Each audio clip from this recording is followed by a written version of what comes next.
जय हो। प्रायः लोग चमत्कारों को तलाशते हैं।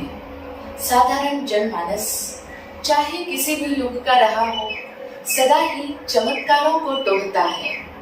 उन्हें लगता है कि काश हमारे जीवन में कोई चमत्कार हो जाए, और इसी कारण से लोग ज्ञानी पुरुष को भी चमत्कारों के रूप में पहचानने की कोशिश करते हैं। जबकि ज्ञानी होना और चमत्कारी होना ये दोनों ही बिल्कुल अलग अलग बातें हैं। दोनों के रास्ते ही बिल्कुल जुदा जुदा है और मंजिलें भी। लेकिन हम सब की ये बहुत बड़ी समझ की भूल है कि हम ज्ञानी पुरुष को चमत्कारी पुरुष के रूप में ही पहचानते हैं, यानी हम ज्ञानी पुरुष से चमत्कारी पुरुष होने की अपेक्षा करते हैं। और जब भी हमें कुछ चमत्कृत कर देता है तो हमें लगता है ये स्थान ठीक है, ये गुरु महान है।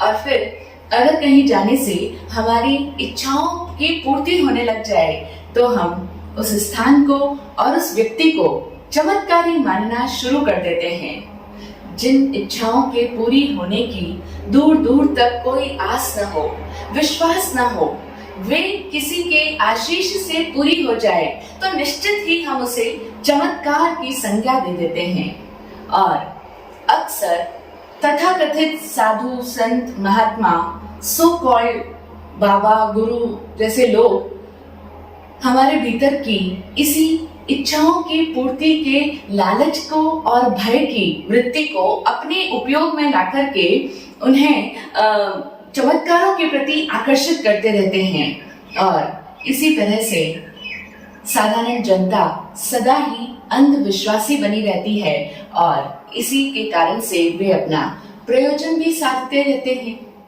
आत्मज्ञानी सद्गुरुदेव पूज्य श्री विराट गुरुदेव का इस चमत्कारों के संबंध में अपना एक अलग ही दृष्टिकोण था। उन्होंने हमें ऐसे सभी चमत्कारों के पीछे रहा विज्ञान समझाया, चमत्कारों की साइंस का ज्ञान दिया। आज की तारीख यानी 2 दिसंबर को ही सन 2012 में हमें सम्यक बोधि प्रदान करने वाले आत्मज्ञानी सद्गुरुदेव पूज्य श्री विराट गुरुदेव ने इस भौतिक जगत से पुण्य प्रयाण किया था। प्रकृति का क्रम ही कुछ ऐसा है कि यहाँ जो भी आता है वह जाता भी है, जो भी उत्पन्न हुआ है वह एक न एक दिन विनाश को भी प्राप्त होता ही है। चाहे तीर्थंकर परमात्मा हो, चाहे कोई भी ज्ञानी पुरुष हो अथवा कोई भी गुरुजन हो, इस संसार के अंदर वे उस पर्याय में सदा बने नहीं रह सकते हैं।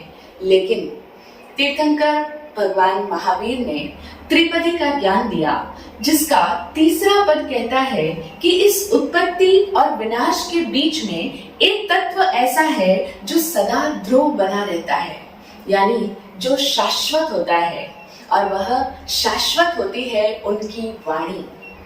तीर्थंकर परमात्मा की अथवा गुरुजनों के द्वारा जो प्रकट हुआ आगम ज्ञान है, जो उनकी वाणी है, वह सदा बनी रहती है। इसीलिए तो हमने ज्ञानियों की वाणी को धर्म कहा। केवली पन्नतम धम्मम शरणम पवज्जामि। हमारे लिए तीर्थंकर परमात्मा की, ज्ञानी भगवंतों की जो गुरुजनों के मुख से भी प्रकटी है, तो वह जो ज्ञानमयी वाणी है, वह जो आगम वाणी है, वह जो वितराग देशना है, वही हमारे लिए धर्म रूपा है। और इसीलिए हम देखते हैं कि तीर्थंकर परमात्मा के अथवा गुरुजन के सशरीर देह में मौजूद न रहने के पश्चात भी उनके द्वारा प्रकट हुई वह आगम वाणी असंख्य काल तक इस जगत के अंदर विद्यमान रहती है। ऐसे ही आत्मज्ञानी पूज्य श्री विराट गुरुदेव की जागृत चेतना से प्रकट हुई वाणी आज भी कई साधकों का मार्गदर्शन कर रही है, जिन्होंने प्रत्यक्षतः सद्गुरुदेव जब स्वयं सशरीर इस देह में मौजूद थे, जिन लोगों ने उस समय प्रत्यक्ष रूप में उनकी वाणी को सुना, उनका यह अनुभव रहा कि वे जब भी उनके सामने आते और यदि वे उनसे डायरेक्टली कोई प्रश्न नहीं भी पूछ रहे हैं, लेकिन उनके मन के भीतर कोई प्रश्न चल रहा है, किसी न किसी समस्या से, कोई न कोई उलझन से या किसी भी द्वंद्व से उस समय वे जूझ रहे हैं, तो उसका समाधान उनकी वाणी में, गुरुवर की वाणी में उनको स्वतः ही प्राप्त हो जाता था। और ऐसा ही आज भी हो रहा है। पूज्य गुरुदेव की वाणी, उनके द्वारा दिए गए संदेश, उनका ज्ञान जो कि विविध विधाओं में अभिव्यक्त हुआ है, जैसे कि अनेकों भजनों के माध्यम से, अनेकों कविताओं, अनेकों कोटेशंस हैं, अनेकों आर्टिकल्स हैं, अनेकों पुराणों की उनकी जागृत वाणी से रचना हुई, सर्जना हुई। तो इन विविध विधाओं में अभिव्यक्त हुआ उनका ज्ञान आज भी यदि कोई पढ़ता है अथवा सुनता है, तो उसे अपने भीतर की दुविधा का समाधान मिल ही जाता है।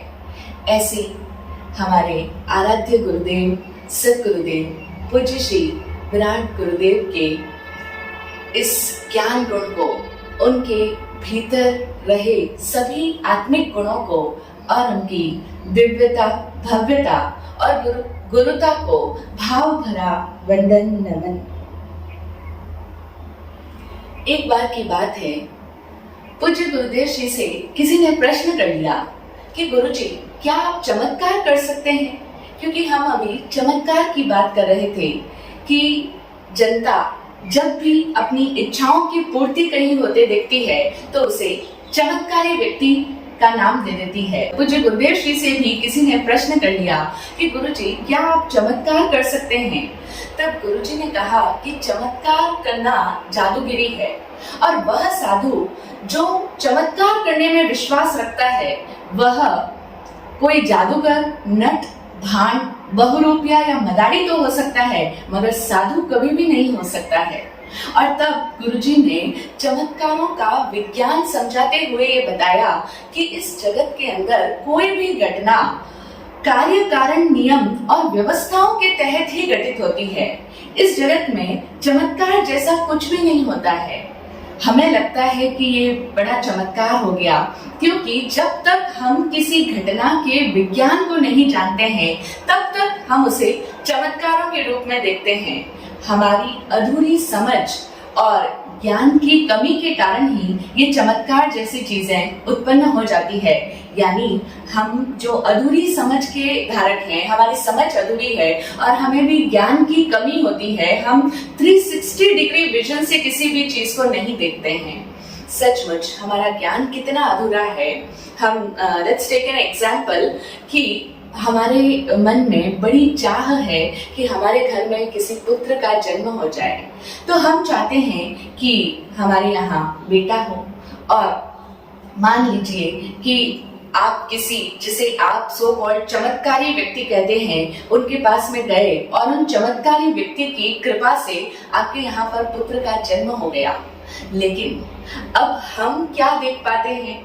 जो घटना इस समय हमारे सामने आती है, जो दृश्य इस समय हमारे स्क्रीन पर मौजूद रहता है, हम उतना ही देख पाते हैं। यानी जो सिर्फ हमारे सामने है उसको हम देख पाते हैं, लेकिन वह घटना कहाँ से प्रारंभ हुई, उस घटना का आदि बिंदु क्या था, उस घटना की प्रारंभिक स्रोत क्या रहे हैं, यानी वह कहाँ से आई है, कहाँ से निर्मित हुई है, और फिर वह घटना कहाँ तक जाने वाली है, यानी उस घटना का अंत किस प्रकार से होने वाला है। वह बच्चा जो आज हमारे घर में जन्म तो ले लिया है, लेकिन वह कहाँ से आया है, उसका क्या अतीत रहा है, और फिर उसका भविष्य क्या होने वाला है। आज जिसको हम देख करके बड़े प्रसन्न हो रहे हैं, बड़े खुश हो रहे हैं, क्या पता वो भविष्य में हमारे लिए सुखदायी होने वाला है अथवा दुखदायी रहने वाला है। हम उस घटना के अंत को नहीं जान रहे हैं। इसीलिए गुरुदेव फरमाते हैं कि हमारी अधूरी समझ और ज्ञान की कमी के कारण ही हम उसे चमत्कार मानना शुरू कर देते हैं, यानी हम उस घटना को चमत्कार के रूप में देखते हैं और इसीलिए उन चमत्कारों का जन्म होता रहता है, लेकिन हम उस किसी भी बात के आफ्टर इफेक्ट्स को नहीं देख पाते हैं कि वह घटना या वह बात या सो कॉल्ड जिसे हम चमत्कार कह रहे हैं कि अचानक से वह घटित हो गया, तो उसका क्या पॉल्यूशन होने वाला है, यानी वह बात या वह घटना कैसे कैसे नए प्रदूषणों को जन्म देने वाली है।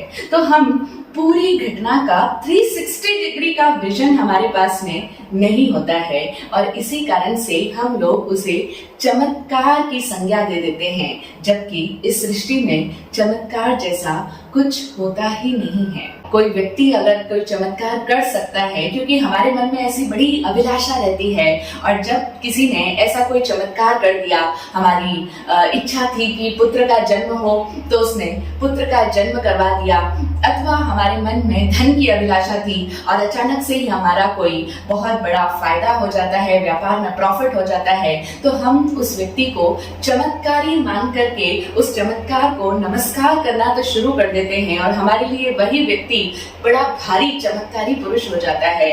हम उसे बड़ी ही आदर की दृष्टि से देखते हैं, उसे अपने सर आंखों पर बिठा लेते हैं।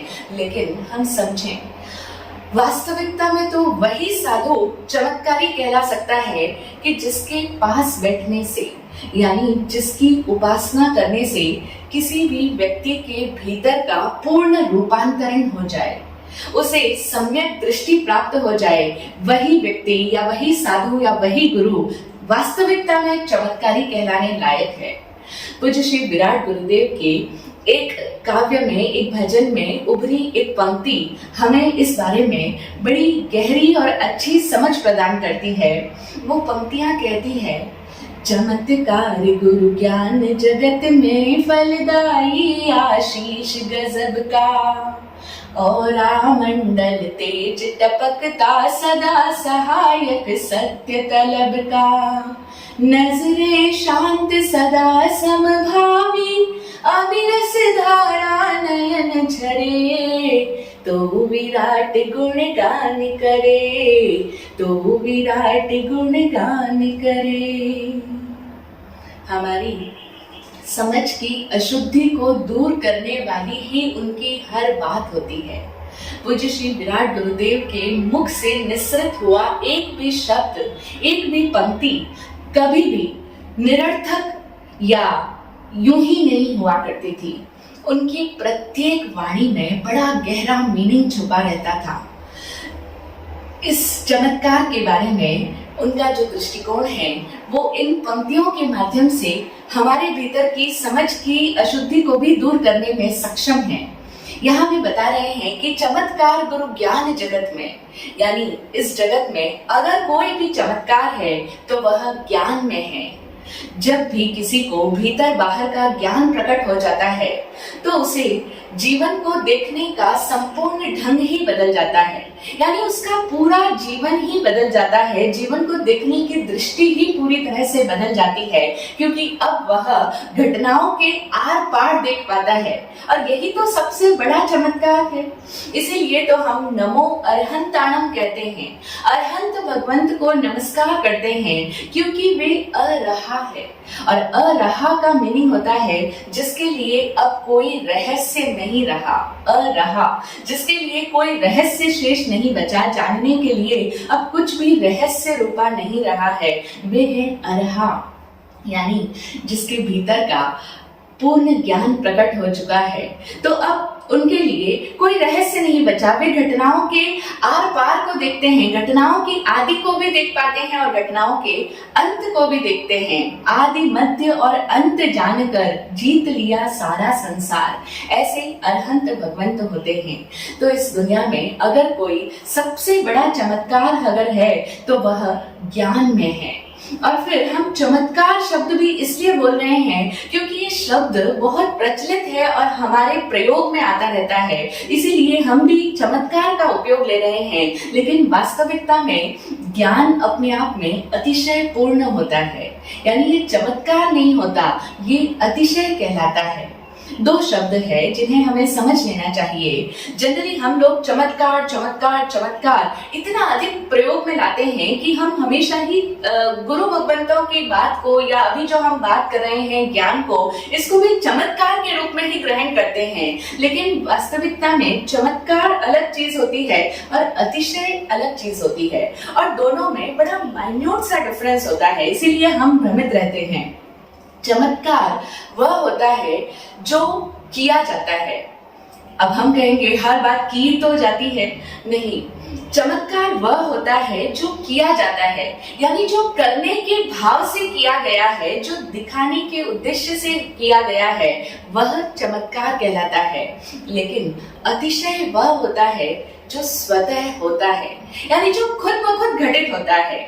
जब भी किसी भी व्यक्ति के भीतर की लेस्या इतनी स्ट्रांग हो जाती है, जैसे हम तीर्थंकर भगवान की अथवा गुरुजनों की आभा वलय को देखते हैं, जो कि उनके पीछे बहुत ही स्ट्रांग जो एक व्हाइट कलर का अथवा येलो कलर का, तीर्थंकर भगवान के पीछे व्हाइट कलर का और गुरु भगवंतों के पीछे अक्सर येलो या केसर या नारंगी रंग का जो आभा वलय चित्रित किया जाता है, वो इसीलिए डिपिक्ट किया जाता है कि उनके भीतर की लेस्या वलय इतनी शुभ्र हो गई है, इतनी पवित्र हो गई है और इसी कारण से वह इतनी स्ट्रांग हो जाती है कि उनके होने मात्र से ही कई सारी बातें स्वतः घटित होनी शुरू हो जाती है। इसीलिए हम तीर्थंकर भगवान के 34 अतिशय की बात करते हैं। वहां चमत्कार शब्द नहीं आया है, लेकिन हम लोग आजकल क्या बोलते हैं, भगवान के तो चमत्कार होते हैं, जबकि वे चमत्कार नहीं है, क्योंकि चमत्कार तो करने की भावना से किया जाता है, जबकि गुरु भगवंत अथवा तीर्थंकर भगवान करने के लिए नहीं करते हैं। उनके भीतर की वो स्ट्रांग लेस्या वलय के कारण से वे अतिशय स्वतः ही घटित होते चले जाते हैं और इसीलिए वो अतिशय कहलाते हैं, यानी वो विशिष्टता है, यानी वो इतने बढ़े हुए परमाणु होते हैं, उनके भीतर की इतनी स्ट्रांगनेस होती है कि उसकी वजह से बहुत सारी चीजें खुद ब खुद ऐसी आश्चर्यकारी होने लग जाती है। हमारी नजर से वो हमारे लिए आश्चर्यकारी होती है, इसीलिए वो अतिशय कहलाती है। तो हम अतिशय को समझें कि इस दुनिया में अगर कोई भी अतिशय है तो वह ज्ञान में है, क्योंकि ज्ञान ही एक व्यक्ति के भीतर को पूरी तरह से रूपांतरित कर सकता है, पूरी तरह से ट्रांसफॉर्म कर सकता है। और वह ज्ञान कहाँ पर प्राप्त होता है, तो बताया कि उस ज्ञान को जो कि हमारे सबके भीतर, अपने भीतर ही मौजूद है, क्योंकि प्रत्येक आत्मा का वह स्वभाव है, मौलिक गुण है, लेकिन अभी वो सुप्त है। अभी हम सबके भीतर का वह ज्ञान गुण जागा नहीं है, प्रकट नहीं हुआ है। तो उस ज्ञान गुण को प्रकट होने के लिए जिसके भीतर का वह ज्ञान गुण उजागर हो चुका है, प्रकाशित हो चुका है, जाग चुका है वह ज्ञान गुण, उसके करीब जाना होता है। जैसे हम दुनिया में देखते हैं ना कि जब भी हमें कोई दिया जलाना होता है तो हमें उस बुझे हुए दिए को जले हुए दीपक के पास ले जाना होता है, उसकी लौ को भी उसकी लौ से मिलाना होता है, अथवा उसे अगर हम तीली जला रहे हैं माचिस से तो हमें उसको अग्नि दिखानी होती है, अग्नि से उसका संपर्क कराना होता है और तब वो बुझा हुआ दिया भी खुद ब खुद जलने लग जाता है। ठीक इसी प्रकार से हमारे भीतर का वह सुप्त ज्ञान का गुण भी जब किसी जागृत ज्ञान गुण के समीप जाता है, उनके सानिध्य में पहुंचता है, तो हमारे भीतर का ज्ञान गुण भी प्रकट होने लगता है। इसीलिए हम तीर्थंकर भगवान की अथवा गुरुदेव की वाणी का श्रवण करते हैं और यही तो उन सद्गुरुदेव के अतिशय होते हैं। 3 प्रकार के सद्गुरु के अतिशय होते हैं। पहला अतिशय उनकी वाणी का होता है, यानी सद्गुरुदेव की वाणी सदा ही अतिशय पूर्ण होती है और उनकी वाणी से हम पहचान कर सकते हैं कि ये सद्गुरुवर ही हैं। क्योंकि आजकल बहुत लोग कंफ्यूज रहते हैं, बहुत सारे लोग इस तरह से प्रश्न करते हैं कि आज की दुनिया में कौन सच्चे गुरु है, इसकी तो पहचान ही नहीं हो सकती है, क्योंकि इतने सारे फेक गुरुज हो गए हैं कि कौन फेक है और कौन असली है, कौन रियल है, इसकी पहचान हमें नहीं हो पाती है।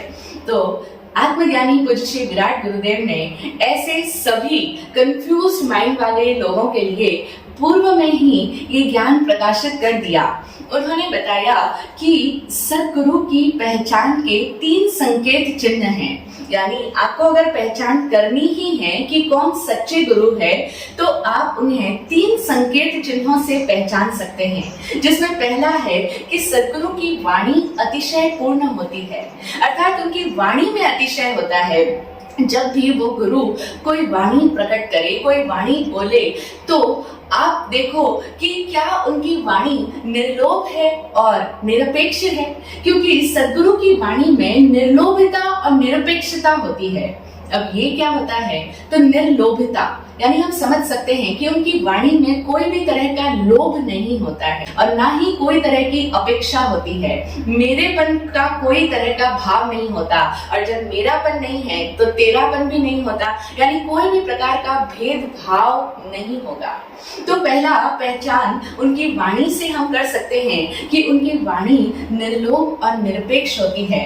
और फिर उनकी वाणी में प्रत्येक जिज्ञासु के प्रश्न का समाधान मिलता है, यानी उनकी वाणी ऐसी नहीं होती कि जिसको सुनकर के आपके मन के डाउट्स और ज्यादा बढ़ जाए। नहीं, उनकी वाणी से जिज्ञासु के प्रश्नों का समाधान मिलता है, और कई बार तो बिना पूछे हुए प्रश्न भी सुलझ जाते हैं जो हमारे मन के बहुत गहरे गहरे तलों के भीतर भी छुपे होते हैं। ऐसी उलझने, ऐसी दुविधाएं, ऐसे द्वंद्व भी उनकी वाणी से स्वतः ही सुलझते चले जाते हैं। ये होता है पहला अतिशय वाणी का। दूसरा अतिशय होता है सद्गुरुवर का, उनकी सानिध्य में अतिशय होता है। सानिध्य का मतलब है उनकी मौजूदगी। उनकी मौजूदगी में अगर हम जाएंगे तो हमें स्वतः ही कुछ अद्भुत परिवर्तन महसूस होने लगेगा, यानी उनकी प्रेजेंस ही अपने आप में अतिशय पूर्ण होती है। इसीलिए उनका सानिध्य अतिशय पूर्ण कहा जाता है। यानी एक साधक जब भी उनकी परिउपासना करेगा, यानी उनके समीप जाकर के बैठेगा, परिउपासना यानी पूरी तरह से संसार से छोड़ करके अपने आप को अलग हटा करके जब गुरु के समीप जाकर के बैठेगा, उनकी परिउपासना करेगा, उनके सानिध्य में आएगा, उनकी विसिनिटी में आएगा, तब उसके भीतर का ये जितना भी उलझा हुआ चित्त है वह ऑटोमेटिकली शांत होने लग जाएगा। उसे महसूस होगा कि मेरे भीतर की उलझने, मेरे भीतर का जो भी तनाव था, वो चित्त का भारीपन था, वो स्वतः ही शांत होने लगा है, उसे शांति महसूस होती है। और इसी तरह से उनके सानिध्य में एक साधक का ध्यान भी स्वतः लग जाता है। यानी जिसका एक साधक कई वर्षों से प्रयास कर रहा होता है कि उसके भीतर अध्यात्म में उसका प्रवेश हो जाए, वो संधि में उतर जाए, वो अपने भीतर के ध्यान में प्रवेश कर पाए, वो ध्यान में प्रवेश भी बहुत ही इजीली से हो जाता है सद्गुरु के सानिध्य में। ये होता है उनका दूसरा अतिशय। और तीसरा अतिशय है कि उनकी दृष्टि में अतिशय होता है। यानी सद्गुरु की दृष्टि जहां पर भी गिरती है सदैव कल्याण की सर्जना करती है। उनकी दृष्टि में अमृत भरा होता है। यही तो उनकी गुरुदेव की पंक्तियां भी कह रही है, जिसे अभी हमने सुना, चमत्कार गुरु ज्ञान जगत में फलदायी आशीष गजब का। यानी गुरु का जो ज्ञान है, जो गुरु की वाणी है, पहला अतिशय वाणी का अतिशय, वही चमत्कारी है, वही अतिशय पूर्ण है।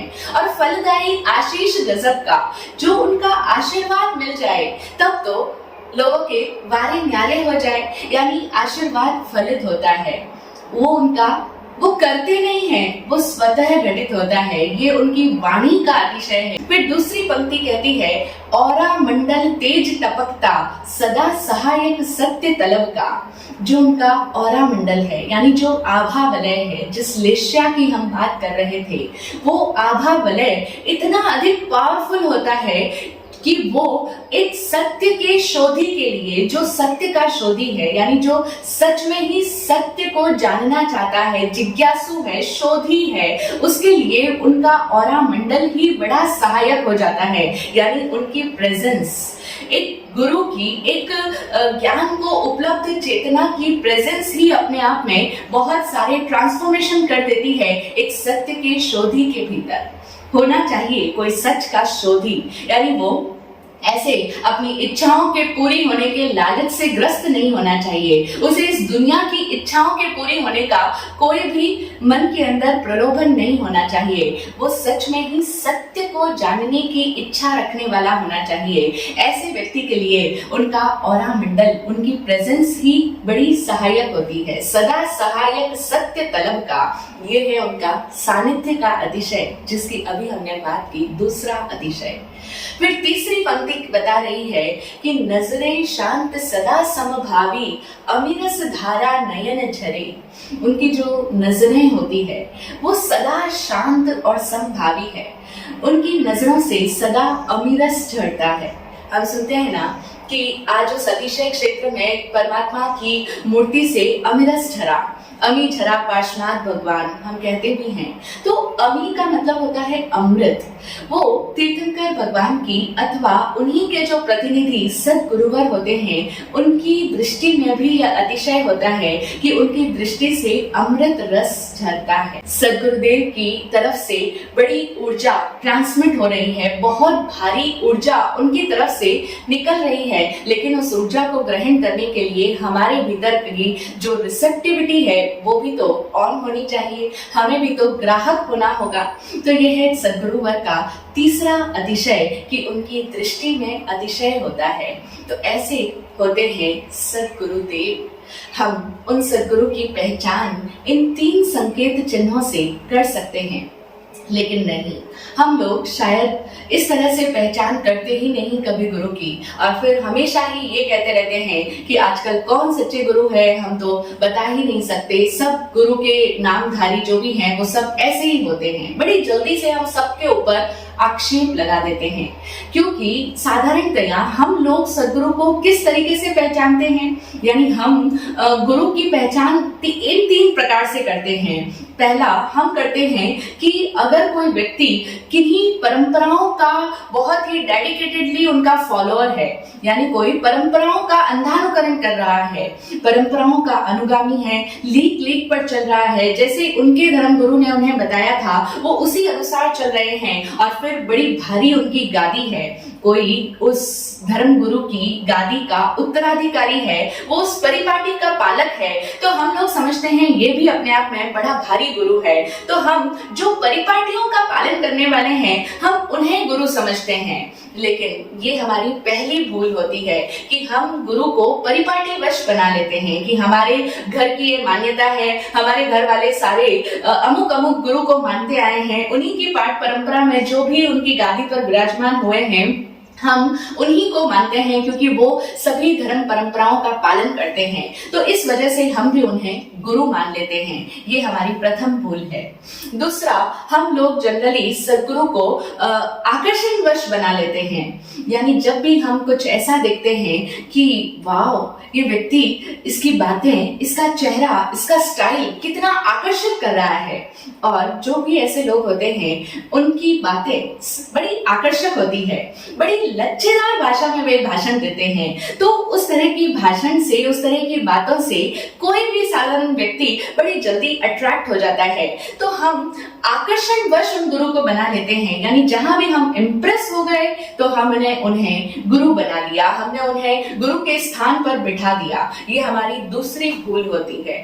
और फिर तीसरी गलती कि हम सद्गुरु को चमत्कारों में ढूंढते हैं, वो जिसकी हम बात कर ही रहे हैं कि हम हमेशा ही जहां भी कोई चमत्कार ही दिखाई देता है हम समझ लेते हैं कि ये तो बड़ा भारी गुरु है। लेकिन चमत्कारी होना और गुरु होना, ज्ञानी होना बिल्कुल अलग बातें हैं, लेकिन हम दोनों को एक ही कर देते हैं।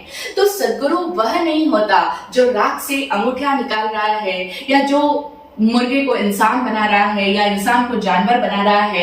ऐसे कोई भी तरह का चमत्कार दिखाने वाला व्यक्ति कभी भी सद्गुरु हो ही नहीं सकता है, लेकिन हम लोग उसे ही सद्गुरु मान लेते हैं, उसे ही गुरु मान लेते हैं। तो सद्गुरु कभी भी चमत्कार नहीं दिखाता है और ना ही वो किसी भी तरह का प्रलोभन देता है। अगर कोई भी व्यक्ति अगर जनता को प्रलोभित कर रहा है, यानी कई तरह के टेम्पटेशंस दे रहा है, तुम हमारे पास में आओगे तो ऐसा हो जाएगा, तुम्हारा ये भला हो जाएगा, सेवा करते रहो, निश्चित रूप से तुम्हारे को सक्सेस मिलेगी, इस तरह के जितने भी प्रलोभन दिए जा रहे हैं, अथवा इसी प्रलोभन का दूसरा रूप होता है भय दिखाना। यानी अगर कोई भी गुरु, तथाकथित गुरु अगर हमें भय दिखा रहा है कि अगर ऐसा ऐसा नहीं किया, अगर हमारी वाणी का पालन नहीं किया तो तुम नरकों में सड़ोगे, तुम पशु बनोगे, तिर्यक योनियों में कितने दुख उठाओगे। इस तरह का भय या कोई भी तरह का प्रलोभन देने वाला व्यक्ति कभी भी सद्गुरु नहीं हो सकता है, क्योंकि सद्गुरु ना तो कोई लालच देता है और ना ही किसी भी तरह से व्यक्ति को भयभीत करता है। वह तो एक व्यक्ति के भीतर के आत्म गुणों को जगाने का प्रबल प्रेरणा देता है, यानी वह सभी जिज्ञासुओं को, सभी सत्य शोधियों के भीतर उनकी योग्यताओं को जगाने वाली वाणी बोलता है।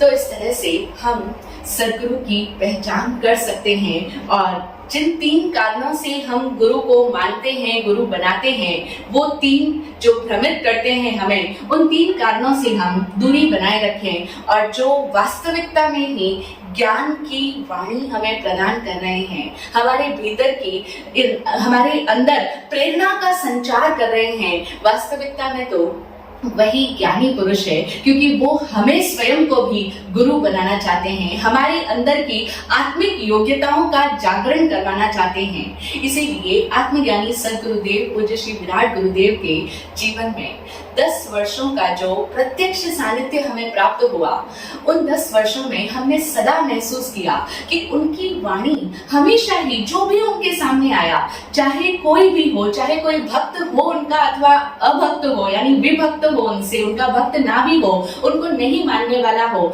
लेकिन उन्होंने सदा ही ऐसी वाणी प्रकट करते कि जिससे उस व्यक्ति के भीतर बड़ी हलचल मच जाती और वो खुद ये सोचने को मजबूर हो जाता कि सचमुच में क्यों दीनहीन, असहाय, लाचार हूं। पूज्य गुरुदेव श्री को कोई भी अगर हीन भावना महसूस करता अपने भीतर तो उन्हें कभी भी अच्छा नहीं लगता था। हमारी भाषा में हम कह रहे हैं कि अच्छा नहीं लगता, यानी उन्हें वो दीनहीन और असहाय और लाचारी से दूर करने वाली, उससे बाहर लाने वाली वाणी फरमाते थे। इतना प्रबल प्रेरणा पुंज था उनकी वाणी में, इतना ओज था उनकी वाणी में। किसी अन्य समय में किसी और व्यक्ति ने भी उनसे प्रश्न किया कि गुरुदेव, इस दुनिया का चमत्कार क्या है। पहले तो किसी ने पूछा था कि क्या आप चमत्कार कर सकते हैं, और फिर किसी ने और भी पूछा था कि इस दुनिया का सबसे बड़ा चमत्कार क्या है। तब गुरुदेव ने उसे फरमाया था कि इस दुनिया का सबसे बड़ा चमत्कार आप हो, इस दुनिया का सबसे बड़ा चमत्कार आप हो, क्योंकि आपके भीतर ही वह योग्यताएं हैं, वह संभावनाएं हैं कि जिनको जगा करके आप इस सृष्टि के सारे रहस्यों को जान सकते हो। और जब हम रहस्यों को जान लेते हैं तभी तो चमत्कार होते हैं, तभी तो मिस्ट्री सॉल्व हो जाती है। हम बात कर रहे थे कि इस दुनिया का बड़े से बड़ा चमत्कार है ज्ञान। अब वो ज्ञान चाहे भौतिक जगत में आया हो, जितना भी ज्ञान विज्ञान इस भौतिक जगत के अंदर विकसित हुआ, उतना ही हम देखें चमत्कार समाप्त होते गए और कई सारे रहस्य सुलझते चले गए। जैसे एग्जाम्पल से हम समझें कि पहले के जमाने में जब आसमान में बादल गरजते थे, बिजलियां चमकती थी, लाइटनिंग होती थी, तो लोग डर जाते थे, लोगों को बड़ा चमत्कार महसूस होता था। उन्हें लगता था ये कोई इंद्रदेव का चमत्कार है और अथवा उनकी कोई कोप दृष्टि हो गई है। क्यों? क्योंकि उस समय तक वो मिस्ट्री सॉल्व नहीं हुई थी, वो ज्ञान विज्ञान इतना उन्नत नहीं हो पाया था। लेकिन जब ये ज्ञान हासिल हो गया, जब ये पता चल गया, कार्य कारण नियम पता चल गया कि किस लिए बादल जब होते हैं आसमान में तब बिजलियां क्यों बनती है, कैसे बनती है, कैसे चमकती है, ये सारा ज्ञान जब प्राप्त कर लिया गया, उसके पीछे का विज्ञान हासिल हो गया, तब चमत्कार समाप्त हो गए। इसीलिए तो गुरुदेव कहते थे कि इस सृष्टि की कोई भी घटना कार्य कारण नियम और व्यवस्थाओं के तहत चलती है, चमत्कार जैसा कुछ नहीं होता। हम जब तक नहीं समझते हैं तभी तक उसे चमत्कार का नाम देते रहते हैं, उसे चमत्कार मानते हैं। इसी तरीके से कई व्यक्तियों को तब चमत्कार लगता था कि कैसे एक व्यक्ति आसमान में उड़ सकता है, लेकिन आज हमारे लिए कितना इजी हो गया, कितना कॉमन हो गया, कितना साधारण हो गया। हमने एक ऐसा यंत्र विकसित कर लिया जिसको हम एयरप्लेन्स बोलते हैं, तो हम उसके अंदर बैठ करके आसमान में उड़ जाते हैं। पहले पंछियों को देख करके लगता था कि कैसे आसमान में उड़ा जा सकता है, लेकिन अब ज्ञान विज्ञान विकसित हो गया। तो भौतिक जगत में जितना भी ज्ञान विज्ञान विकसित हुआ है, जाना गया है, उतनी उतनी मिस्ट्री सॉल्व होती चली गई है। इसी तरह से जब एक साधक अपने भीतर के जगत में भी जितना जितना ज्ञान प्रकट करता चला जाता है, उतनी उतनी उसके भीतर की गुत्थियां भी सुलझती चली जाती है और उसके लिए कोई चमत्कार नहीं रहता है। बस अब वो जानता है कि असली चमत्कार अगर वो है तो वो स्वयं में है। असली चमत्कार हमारी अपनी भाव शक्ति में है। पूज्य गुरुदेव ने हमें इस भाव शक्ति का बड़ा ही गहरा और बड़ा ही विस्तार में ज्ञान दिया, क्योंकि हम सबकी आत्मा के भीतर जो उसका मौलिक गुण है, जो उसका पोटेंशियल है, वो है भाव करना, जिसको भाव कल्प कहें या भाव शक्ति कहें अथवा इच्छा शक्ति भी कह सकते हैं, विल पावर। तो हमारे अपने ही उस भाव शक्ति में, उस विल पावर में सबसे बड़ा चमत्कार करने की योग्यता है, क्योंकि हमारी आत्मा अक्रम है।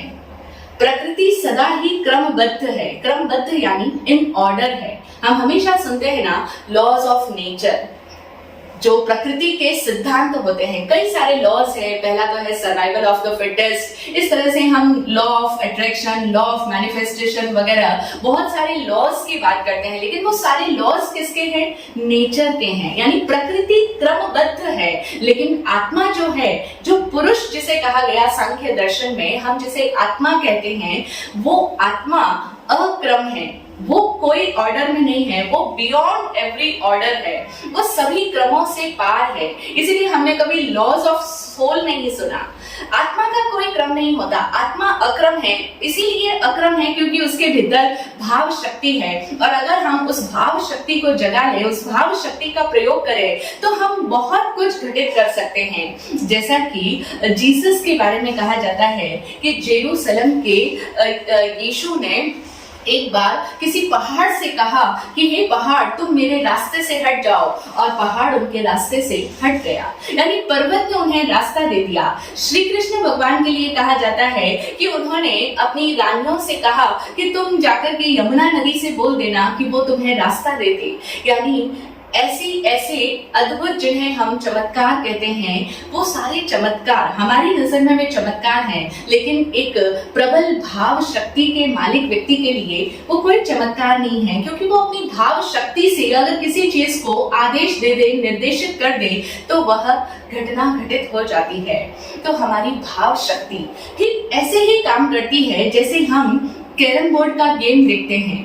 कैरम बोर्ड के अंदर एक स्ट्राइकर होता है, जो जब स्ट्राइक किया जाता है तो उसके कारण से बाकी सारी गोटियों में भी हलचल मच जाती है। यानी उस स्ट्राइकर के कारण से सभी चीजें अस्त व्यस्त हो जाती है, बिखर जाती है। जहां हमें उसे चलाना होता है, जिस लक्ष्य को, जिस भाव को हम अपने भीतर लेकर के उससे स्ट्राइक करते हैं, अपनी पूरी भाव शक्ति के साथ में, अपनी पूरी प्रबल इच्छा शक्ति के साथ में लक्ष्य का संधान करते हैं, और तब जाकर के वो सबके भीतर हलचल मचा देता है उस पूरे डैशबोर्ड के ऊपर।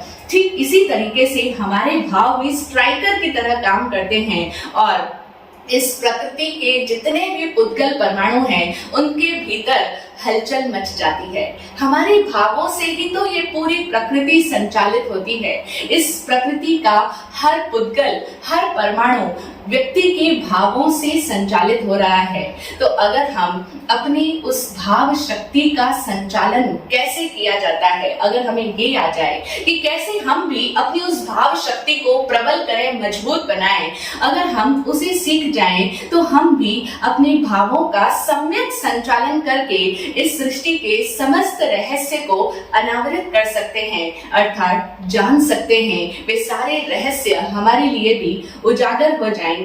और इसीलिए तो पूज्य श्री गुरुदेव हमेशा हमें भाव शक्ति के बारे में समझाते थे। उन्होंने बहुत डिटेल में समझाया, और उनकी कई ऐसी पुस्तक भी है जो कि पूरी तरह से इसी भाव शक्ति से संबंध रखती है, यानी इसी भाव कल्प के बारे में है, जिसमें एक पुस्तक का नाम है अच्छा भाव अच्छा पाओ। इसमें उन्होंने इस भाव शक्ति के बारे में समझाया कि कैसे हम सबके भीतर भाव है, कैसे वो विभाव होते हैं, कब वो स्वभाव कहलाते हैं और कब हम अपने भावों को स्ट्रॉन्ग करके हम जो चाहें वो घटित कर सकते हैं। यानी वो भाव कैसे काम करते हैं, कैसे उनको हम परिशुद्ध करते चले जाएं, इसका पूरा विज्ञान उस पुस्तक में हमें मिल जाएगा। और पूज्य श्री विराट गुरुदेव की स्वयं की वाणी से जो हमने वो ज्ञान प्राप्त किया कि एक भाव कल्प, ज्ञानी का भाव कल्प इतना अधिक सशक्त होता है, उन ज्ञानी के भाव कल्प में इतना सामर्थ्य होता है कि वो प्रकृति के जो स्थूल प्रकृति है और जो सूक्ष्म प्रकृति है उनके समस्त रहस्यों को जान करके उनको अपनी इच्छा शक्ति के अनुसार प्रयोग में ला सकता है। और जब वो अपनी इच्छा शक्ति का प्रयोग करे तो उससे कई अद्भुत कारनामे, कई सारे जादू जिसे हम कहते हैं, कई सारे चमत्कार घटित कर सकता है। लेकिन उस ज्ञानी में उस तरह का कोई कुतूहल शेष नहीं रहता।